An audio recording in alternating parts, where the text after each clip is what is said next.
Hi friends, இன்றைக்கி நம்ம ஒரு புதிய ரெசிபி பார்க்க போகிறோம். குல்ஃபி ஐஸ். குல்ஃபி ஐஸ் எப்படி செய்யலான்னு பார்க்கலாம். வாங்க வீடியோக்குள்ளே போகலாம். அதுக்கு நான் ஒரு பேனில் 1/2 லிட்டர் பாலை நல்லா காய்ச்சி எடுக்கிறேன். 1/2 லிட்டர் கட்டியான பால், நம்ம தண்ணி சேர்க்க வேண்டாம், நல்லா காய்ச்சிடலாம். அதுக்கப்புறமா நான் ஒரு 5 ப்ரெட் எடுத்திருக்கேன்.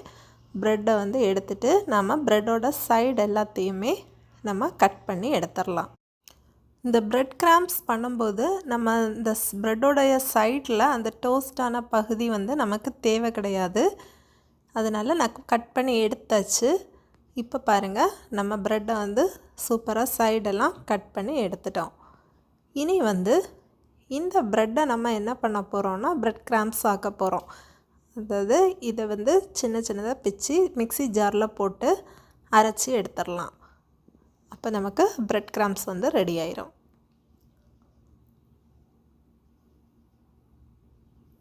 இப்போ நமக்கு பாலும் நல்லா காஞ்சாச்சு. கட்டி பால் நல்லா காஞ்சி ரெடியாக இருக்குது. அதே நேரம் நம்ம மிக்சியில் அந்த ப்ரெட்டை பொடிச்சு எடுத்தாச்சு. பாருங்கள், ப்ரெட் கிராம்ஸ் ரெடி ஆயிருச்சு. இனி நம்ம ஒரு 7 முந்திரி பருப்பும் ஒரு 7 to 8 பாதாம் பருப்பும் நம்ம எடுத்திருக்கோம். இதை நம்ம மிக்ஸி ஜாரில் அடிச்சிடலாம். இது கொஞ்சம் கொரன்னு இருக்கிற மாதிரி அடிக்கணும். ரொம்ப ஃபைன் பவுடராக அடிச்சிடாதீங்க. அப்போ இந்த கொரன்னு நம்ம அடித்து எடுத்தாச்சு. இதை செப்ரேட்டாக ஒரு பிளேட்டில் நம்ம தட்டி வச்சுருக்கலாம். இனி நம்ம அரைச்சி வச்சுருக்க அந்த ப்ரெட் கிராம்ஸ் எல்லாத்தையுமே அப்படியே பாலில் சேர்த்துடலாம். பாலில் சேர்த்து நல்லா மிக்ஸ் பண்ணி விட்டுருங்க. இப்போ பாருங்கள், நம்ம மிக்ஸ் பண்ணும்போது அந்த ப்ரெட் கிரம்ஸ் சேர்த்தது மாதிரியே இருக்காது. அந்த மாதிரி எல்லாத்தையும் நல்லா கலக்கி விட்டுருங்க. அதுக்கப்புறமா நம்ம அரைச்சி வச்சுருக்க முந்திரி பாதாம் அந்த பவுடரையும் நம்ம இதில் மிக்ஸ் பண்ணிடலாம். இப்போது எல்லாமே நல்லா மிக்ஸ் ஆகி அந்த பாலில் நம்ம போட்டது மாதிரியே தெரியல, அந்த மாதிரி மிக்ஸ் ஆயிடுச்சு. இந்த மாதிரி டைமில் நமக்கு 3 டேபிள் ஸ்பூன் சுகர் இதில் ஆட் பண்ணிடலாம். சுகர் ஆட் பண்ணிவிட்டு கொஞ்சம் நல்லா மிக்ஸ் பண்ணி விடுங்க. அதுக்கப்புறமா 1/4 டீஸ்பூன் ஏலக்காய் பொடி இதில் சேர்க்குறேன். ஏலக்காய் பொடி பண்ணும்போது சுகர் சேர்த்து நம்ம மிக்சியில் பவுடர் பண்ணும்போது அது ஃபைனாக பவுடர் ஆயிரும். அந்த மாதிரி அரைச்சிக்கோங்க. கொஞ்சம் நல்ல மணத்துக்காக நான் சேர்த்துருக்கேன். இனி நம்ம இந்த மிக்சரை நம்ம கப்பில் ஆட் பண்ணிடலாம். இப்போ குல்ஃபிக்குன்னு தனியாக மோல்டடெல்லாம் இருக்குது.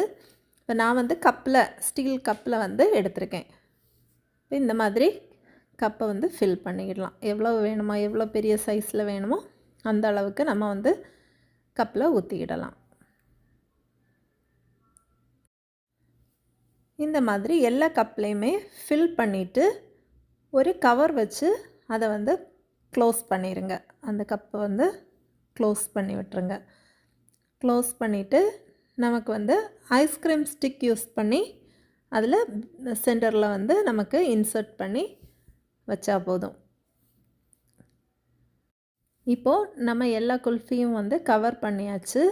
சூப்பராக எல்லாமே ரெடி. இனி நம்ம இதை ஃப்ரீசரில் வச்சிடலாம்.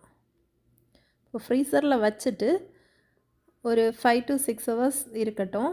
அதுக்கப்புறமா எடுத்து பார்த்தீங்கன்னா நம்ம குல்ஃபி சூப்பராக ரெடியாக இருக்கும். பாருங்கள், நான் இதை எடுக்கிறதுக்காக கொஞ்சம் தண்ணியில் அதை போட்டு கப்பை நம்ம தண்ணியில் போட்டுட்டு எடுக்கும்போது கொஞ்சம் ஈஸியாக நம்ம குல்ஃபி ஐஸ் வெளியே வந்துடும்.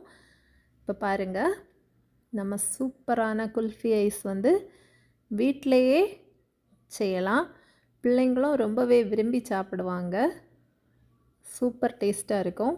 எல்லாருமே கண்டிப்பாக ட்ரை பண்ணி பாருங்கள். இந்த வீடியோ உங்களுக்கு பிடிச்சிருந்தா வீடியோவை லைக் பண்ணுங்கள், ஃப்ரெண்ட்ஸுக்கு ஷேர் பண்ணுங்கள், சப்ஸ்கிரைப் பண்ணுங்கள். நன்றி.